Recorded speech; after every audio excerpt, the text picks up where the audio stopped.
Everyone loves a good bike hack or bodge job. These are usually brought about through necessity, laziness, or just being a cheapskate. What I'm about to show you is a combination of all three, but this could possibly be the best bike hack ever. Today's journey starts in the Clent Hills. I met up with the Adventure Trails crew to have a ride down some of the awesome off-piste trails here. Having ridden here before on the channel, I'm looking forward to getting involved in some more steep and interesting trails. But as anyone who's ridden in the Clent Hills knows, before you get to ride the trails, you have to earn your downhill with a steep uphill climb. But as I was about to find out, the uphill was the least of my worries. Today's ride wasn't going to be smooth sailing. After making it to the top, something on my bike didn't feel right. Taking a closer look, I found a sizable slash in the sidewall of my tyre that hasn't sealed properly, and my bike tyre is going flat. Knowing that there's plenty of sealant in there and hoping it's just a slow puncture, I tried pumping it up again. But despite trying every weird and wonderful trick to get it to seal, it wasn't working. Knowing that I've only got a couple of minutes before it goes flat again, we wasted no time heading down to the car to get an inner tube. Of course, the quickest way to get back to the car is downhill. Without riding too stupidly, this trail was a race against time. I want to make it to the car before the tyre gets too flat to ride on safely. And of course, it goes without saying that I don't recommend anyone gives this a try. Of course, I could have just walked my bike back down the path that we rode up, but where's the fun in that? Luckily, I've got tyre inserts that are giving a bit of protection to my back wheel. Today, this is a godsend because my tyre is slowly deflating as I ride. For me, this whole trail is a mix between trying to ride quick enough that I can make it down, but not doing anything too stupid that it would end up causing me to have an accident. A delicate balance. But I just have to hold out a little longer as the end of the trail was in sight. But by the time I finally made it to the bottom of the trail, it was game over. So while the others left to ride another trail, I stayed behind in the car park to take off the tyre and put in a tube. That way, at least I can finish the ride. My pride may not be intact, but at least my bike will be. With a new tube in and my tyre fully inflated, I was ready to join the others, but gutted that I'd missed out on a trail. Right, I've got the tyre changed, I'm just waiting for the guys to come back down and then I'll rejoin them. Annoying. Luckily, I didn't have to wait long before I rejoined the others, and soon we were back on our way. And I'm really lucky I got my tyre sorted, because this next trail was a blast. It starts off on the overgrown side, but it opened out pretty quickly.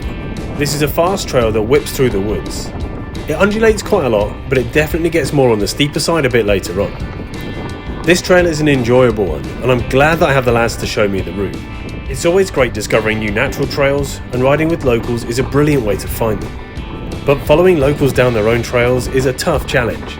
Trying to keep up with people who know where they're going when you don't have a clue is a skill in its own right.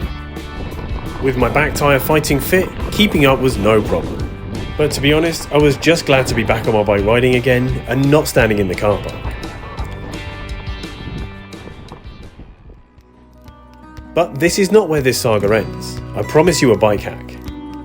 So here's my problem. Without a spare summer tyre at home, I'll have to buy a new one. And here in the UK, we're never too far away from the winter conditions returning. And I'll definitely be needing a new winter set. Look at the state of that. So with the summer fading fast, I don't want to have to fork out for 2 new sets of tyres at the same time. Especially when there's plenty of tread left on these. So I wonder, is there a way to patch my tyre for a month or 2 until my new ones arrive? If you go online, there are a few options for patching tubeless tyres. These are real products that have been rigorously tested and are specifically designed for the purpose of patching tubeless tyres.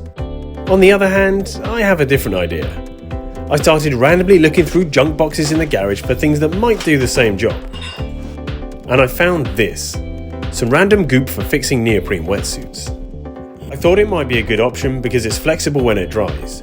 This means it should be able to hold the sealant in and flex with the tyre as I ride. Well, that's the theory anyway. Wasting no time, I got to work taking the tyre off so I could test out my theory. So I've no idea how toxic this stuff actually is, so just to be safe I've got my gloves on. I made sure to clean and dry the inside of the tyre to give the goop the best chance of sticking. And then I just went for it. I got plenty all over the area where the damage is, and even poked at it with my finger for good measure.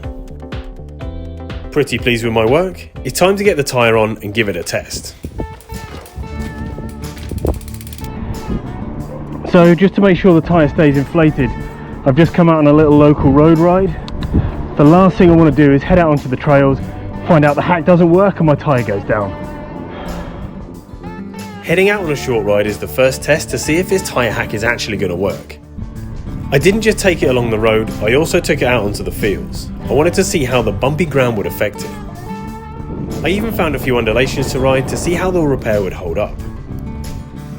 And so far, so good. Okay, so after my little road ride, the tyre still seems to be inflated. I took it off a couple of curbs and gave it a little test and it seems fine. So now I think it's time to try it on some real trails. So check this out.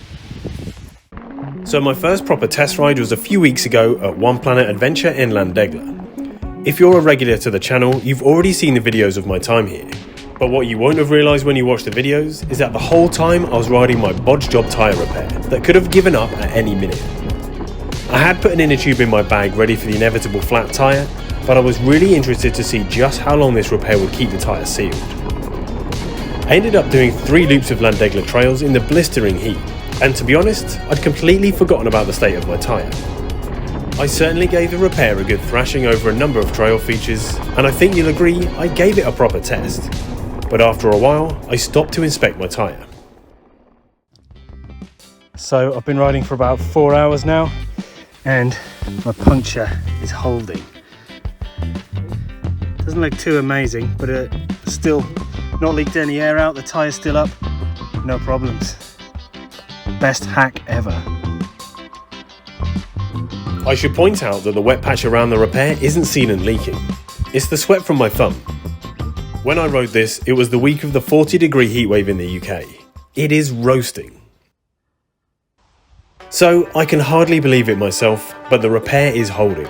It's crazy to think that I've actually managed to seal my tubeless tyre with some wetsuit repair, and then ridden trails for a full 4 hours with no issues. Honestly, this is amazing.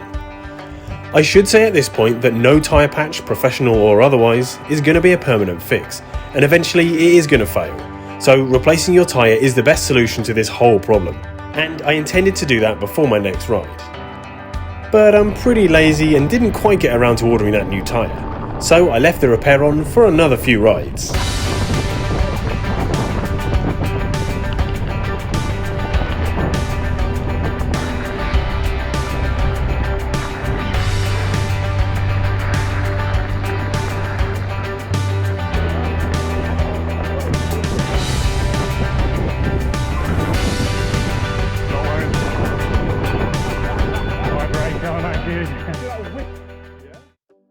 So before you all start singing my praises, it's important to say that this probably isn't the most practical bike hack. Unless you surf and have lots of holes in your wetsuit like me, you probably don't have any of this stuff just lying around like I did. It also isn't the best Trailside fix because it takes literally hours to dry before you can use it. And of course, it's got lots of serious looking warnings on the packet, and who knows what corrosive stuff it could be doing to my tyre. So the best way to fix a slash in your tyre is to put a tube in it, and eventually just replace the tyre. But that sounds like a lot of money and hard work to me, so for now, I'm just going to see how long it lasts. Thanks for watching, remember to subscribe, and I'll see you next time.